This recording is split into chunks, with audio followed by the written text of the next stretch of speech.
Welcome back to another video with Raederle. Today we're going to discuss different states of consciousness.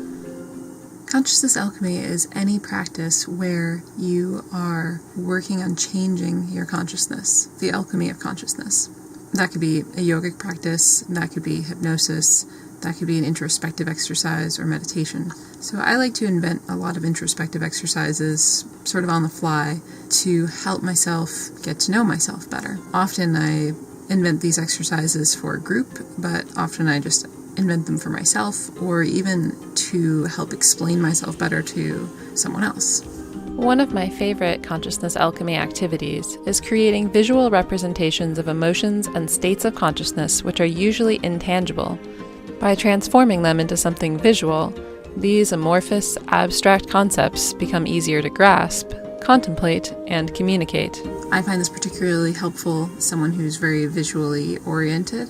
There are 3 representational systems: hearing, seeing, and feeling, or kinesthetic, auditory, and visual, whatever terms you want to use. I recognize a lot of my memories through kinesthetic, through touch, and I tend to have very vivid memories of how things felt against my skin. I have trouble recalling sounds. I actually tend to scramble my sounds when I remember them. And seeing things visually helps me organize my thoughts. So a lot of times things when they're inside me are very feeling based, but once I see them, they become much more ordered. Kind of already a right to left brain integrative exercise just to make any kind of visual representation, including just writing something down. So often my charts start out as being handwritten because I like that feeling of the pen on the paper and being cuddled up on the bed. The end place is often goes to the computer because I have more ability to rearrange things as I go. The chart I'm about to show you is one that started out as handwritten and moved to a graphic chart in order to become more accurate and sophisticated. So on this side we have connected, and on this side we have disconnected. So this represents my experience of life is like when I'm feeling really connected. This represents a more integrated state, and this represents a more disintegrated experience. The things on the top have to do with relationship with the external world, whereas things on the bottom represent things in the internal world. Now, this is just a system that I invented for this particular exercise for me. If you were making your own chart to represent your own internal states, you could put internal on top and external on the bottom, or make whatever you want. We have thinking versus feeling. Thinking things has to do more with like analysis, mathematical thought, computations, spreadsheets, that kind of work. Feeling has a lot to do with things that involve touching, tactile perception, how you feel in your heart about a romantic partner, colors, artwork. Feeling and thinking aren't just, that's things like body versus mind. It's actually different parts of your mind that are interacting with those different types of activities. So thinking has a lot to do with analysis and verbalization, and feeling has a lot to do with, for me anyway, adventure and movement. If you were making your own chart about yourself using these same axes, the facets of thinking and feeling you chose would be different. Someone might, for example, associate words, contemplation and discussion with thinking, and expression and compassion with feeling. Each of these circles represents a different type of perceiving the world. So these are very individualistic. I labeled this upper corner here that's between thinking and external as the measuring place, the place of Maya, which Maya actually means to measure. And this is the part of the mind where you say to yourself, this is good, or this is bad, or this is long, or this is short. When you consider whether to purchase one shirt or another, you're considering how these shirts measure up. This is using your ability to analyze and discern. Maya also means illusion, so this part of the mind is very useful for certain parts of existence, but it's kind of can detract from feeling connected to the world, connected to yourself. It can detract from spirituality. An important place to be some of the time for planning something, but not where I want to be all the time. So this circle here is novelty. And novelty, it's a unique experience, an experience that's titillating because it's novel. I have novelty here as well on the external aspect of something I'm experiencing by traveling sort of outside of my inner worlds. And it's also more of a feeling experience. If you're in a thinking state, you're thinking about measuring how good or bad or whatever a dress is. Whereas if you're in a feeling state, you might just be touching them and, experiencing the feeling of one fabric versus another. An example of being in a Maya state of mind might be that you're in a garden and you're thinking about what you have to do. So you're planning and you're thinking, I need to weed this and I need to turn over this soil and then I need to plant these herbs and I should plant these herbs next to those herbs because those will be a good companion planting and that'll be close to the house and easy to harvest. So some of those thoughts are very useful, but you'll see what you might be missing out on because over on this side, on the novelty side, between external and feeling, so more of in a feeling state than a thinking state, if I'm out in the garden in the exact same spot even, I could be wearing the same clothes, standing in the same place, but in that moment I could be experiencing, wow, this marigold is so beautiful. Look at these calendula that are thriving. If it's early spring, I might be noticing how the lilacs smell, or the hyacinth. If it's even earlier in the spring, I might be looking at crocuses popping up through the snow, and I'm just admiring their bright, vibrant purple color. That feeling can be a lot more magical, and one might flow to another. We might be experiencing novelty and powerful emotional feelings one moment, and then thinking, I should replace this thistle that's growing here with something that isn't so prickly and unpleasant. In the center circle, I have put Zen as my name for that state of being where I'm kind of centered, equidistant between thinking and feeling and the external and internal reality. And in this Zen state, I'm experiencing a state of integration. I've written here sharing space and kindness without necessarily sharing hearts and dreams. Sharing a Zen state in a social way might mean like quiet companionship or working side by side in tandem with somebody. It could mean, you're in a tandem kayak moving down a river. It could be in that Zen flow-like state when you're working on a project that you're really passionate about, creating a new artwork, shooting photography. You could even be in a Zen-like state while doing something that's actually very numerical or logistical. But it's a state where you have brought in things from all the edges here, at least a little. And that's why the colors that you see on each of these four sides are all kind of blurred to brown in the center here. Observation, about the external world is kind of a closer to Zen state, and being closer to the internal world from a Zen state is a place where you're kind of perceiving a lot of your subconscious perceptions, but you're perceiving them from a more integrated, centered place. This lower circle down here between thinking and the internal world, I've put meaning. This is where your internal meanings are. They are thoughts that you've had, but they're deeply inside you, and they're very tightly connected to your feelings just partly because they're in this place that I call the submerged place. And that submerged place is submerged because you're not consciously aware of what's going on there. And this is where you have taken those experiences that have happened in your life and you've put meanings onto them. You can think of the meanings that you've attached to things like the guideposts that form how you make your decisions later on. If you had an experience where you were abused, you might ascribe that meaning to it. I'm no good, I deserve this abuse. Whereas if you manage to change that meaning later to, they were no good, they should have not done that to me, I didn't deserve that, then that shift in meaning will change your behavior and change how you feel about yourself. But even the little things that happen in our life, we put a meaning onto it, and then we live according to that meaning. This is one of the reasons why school systems can be really insidious, because the school system will feed meanings to you. So it'll basically make, poor test grades basically mean that you're bad at something, or mean that you're not cut out to do that kind of work or that kind of activity. Your school system, which is very official, is telling parents this, and then they believe it, and then you believe it. It can become very ingrained. So down here we have the trance state, and this is one of my favorite states of being. It's the state where there is literally no discipline at all being used to perform your actions. Everything is just flowing one thing to another. This is often found in dance, so people can experience a deep trance just through moving to the music, and as they become more and more focused on aligning their movements to the music, they enter a trance state where it no longer requires anything from the thinking part of the mind in order to keep moving.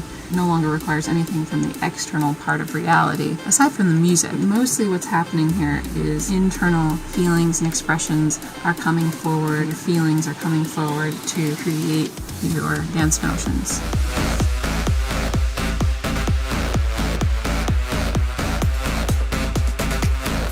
On the disconnected side, I've drawn the circles a little bit differently. I've made the measuring in Maya state larger because for me, when I'm in a disconnected state, I tend to spend more time there.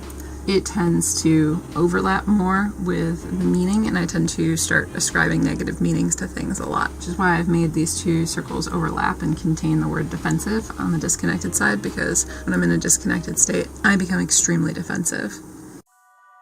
On the connected side, kind of out like right between Novelty, which contains performance, and Measuring, which contains accomplishment and planning, and Zen, which kind of contains all of me, I've actually put public speaking. Speaking is a very external activity. It's a very up and energetic activity. It requires a lot of the thinking part of myself in order to draw up facts, statistics, technical data, which I'm trying to convey. It requires a lot of the feeling side of myself to be in touch with my emotions so that I can express how I'm feeling about what I'm saying and be centered. But it's definitely a very external experience to be public speaking, so that's hence why I've put it way up here. Whereas kind of on the opposite side, I'd have grieving, reliving old memories, both of which are an experience that's deeply internal and personal, but pulls in things from the analytical thinking side as well as the adventurous, moving, feeling side. Editor Raederle here. I just want to step in and say that I made the original chart back in 2017, and I recorded myself talking about it in 2018, 3 years ago. I didn't write out my thoughts in advance. I was explaining in a free-form, show-and-tell style. It occurs to me now, upon rewatching and compositing this footage, that it may not be clear to you, my viewer, why I made this chart at all, or what it means. I made this chart as an introspective process, a form of consciousness alchemy. I explored my different perceptual states through this chart. I was observing how different I felt during various activities, and how certain activities didn't feel right if I couldn't get into the right state of mind. Even though two activities might seem very similar, they can feel very different internally. That's what I wanted to explore. Having a debate with a friend feels very different from sharing a deeply personal story with a friend. Going even deeper into the personal, submerged state with a friend might look like sharing heartfelt, authentic conversation, or engaging in consciousness alchemy together. Likewise, social dancing in a club is entirely different from an intuitive, expressive, ecstatic dance at a yoga studio. Giving or receiving a massage in a more left-brained or analytical state of mind is very different from giving or receiving an intuitive massage. Thinking about these states and how they compared to one another made me curious to plot out their relationships. In particular, I was curious to map the connection between all the different states of being that felt trance-like to me. These different states of being are similar to parts of self, but they are not synonymous.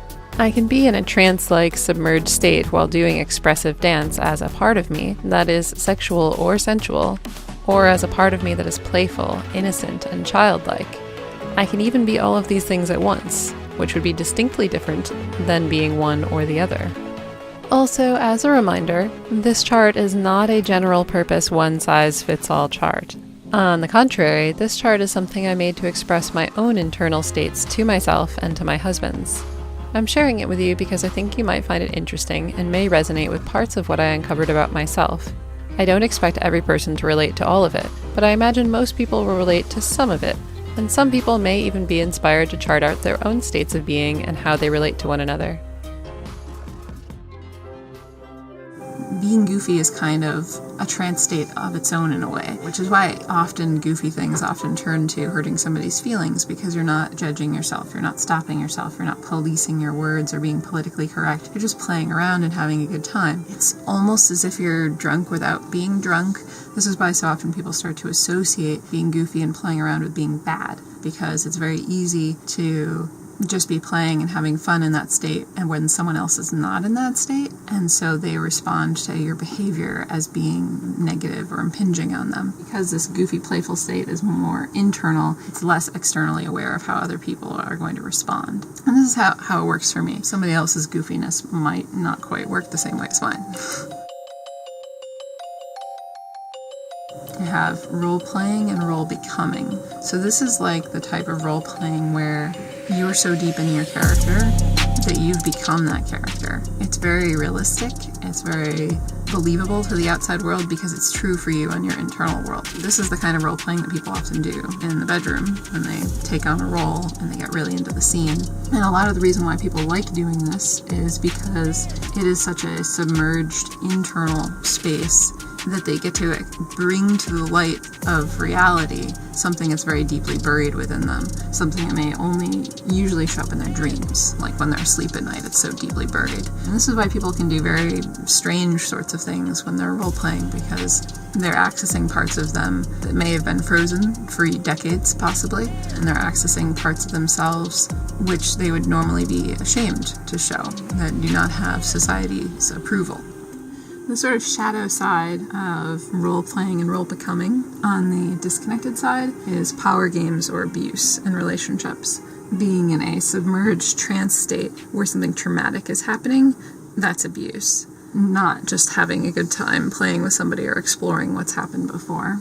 And from the outside, these two things can look identical. It can look like somebody's being abused even though they're actually playing a role and actually healing from past abuse. Unless you actually know what internal state someone is in, you don't actually know what you're seeing from the external side actually means to them and what they're going through.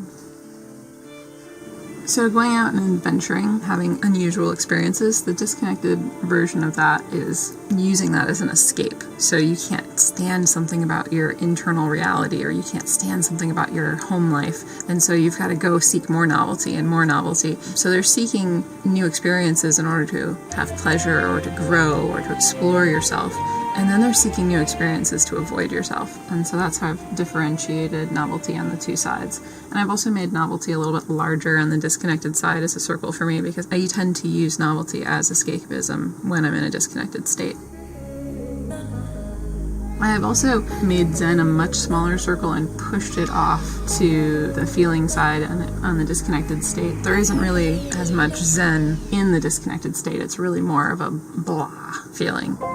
Anxiety is not feeling connected to why something is in alignment for you and feeling all the parts of you wanting to do something. It's a state of worrying that things are going to go wrong and different parts of you rubbing up against each other in the wrong way. So when you're in a more integrated state, you feel sure of what's going on. You feel sure that this is what you want and that you're on the right path. Until resolution can be met, the anxiety will remain. Most people will experience some anxiety at some point because everybody experiences disintegration. Some people avoid anxiety by completely suppressing parts of themselves so they don't come up and argue with the more dominant parts of themselves, which may come across as more functional but isn't actually more emotionally healthy. In a way, people who are highly anxious all the time are actually more emotionally healthy because they're more in touch with the different parts of themselves that are disagreeing.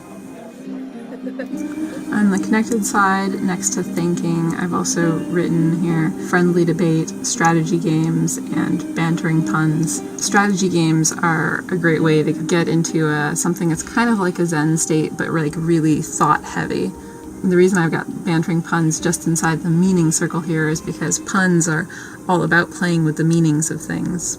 Far on the submerged side, more towards thinking, we have deep consciousness alchemy. This is the type of work where you're under some kind of trance, but your thinking mind is more engaged. So instead of this being more feeling-based, you're actually using thought in order to move through memories and meanings you've put onto things. If you're ready to do some consciousness alchemy, pick up a copy of the Alchemy Workbook. It's an entire book of integrative activities to get you in touch with all of your inner truths and create internal clarity and harmony. In practical terms, this means reducing your anxiety, increasing your energy levels, and helping you make decisions you won't regret. You can get a copy directly, or you can sign up as a patron at the wholesale box level to get it in the mail along with other books and board games created by me, Raederle. If you enjoyed this video, please click the subscribe button below. You can also visit my website, www.raederle.com. Thanks for watching. I hope you enjoyed. I created this because often my charts are kind of esoteric without being explained.